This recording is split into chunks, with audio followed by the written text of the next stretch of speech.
இலங்கையின் மிக உயர்ந்த பதவியில் இருக்கும் கடற்படை அதிகாரியின் சுயசரிதையின் ஆங்கில பதிப்பு சர்வதேச புத்தக விற்பனை நிறுவனத்தால் பிரித்தானிய சந்தையிலிருந்து நீக்கப்பட்டுள்ளது.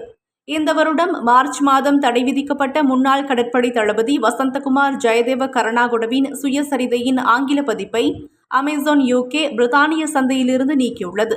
சட்டத்திற்கு புறம்பான கொலைகள் மற்றும் சித்திரவதை உள்ளிட்ட மனித உரிமை மீறல்களுக்காக பிரித்தானியாவால் தடை விதிக்கப்பட்ட ஒருவரின் வெளியீட்டை விற்பனை செய்வது பிரித்தானிய சட்டத்தை மீறுவதாக அமைந்துள்ளதாக சர்வதேச உண்மை மற்றும் நீதி செயற்றிட்டம் எச்சரித்ததை அடுத்து கடற்படை தளபதி அட்மிரல் வசந்த கருணாகுடவின் the turning point the naval role in Sri Lanka's war on LTT terrorism விற்பனையிலிருந்து நீக்கப்பட்டுள்ளது.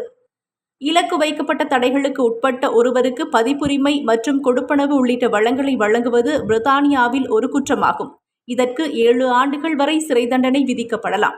இலங்கை கடற்படை தளபதியாக இருந்தபோது 2008-2009 காலகட்டத்தில் கொழும்பிலும் அதனை சுற்றியுள்ள பகுதிகளிலும் இளைஞர்கள் உட்பட 11 பேர் கடத்தப்பட்டு காணாமல் ஆக்கப்பட்டமை தொடர்பாக தாக்கல் செய்யப்பட்ட வழக்கில் வசந்த கருணாகுட முக்கிய சந்தேக நபராக குறிப்பிடப்பட்டுள்ளார்.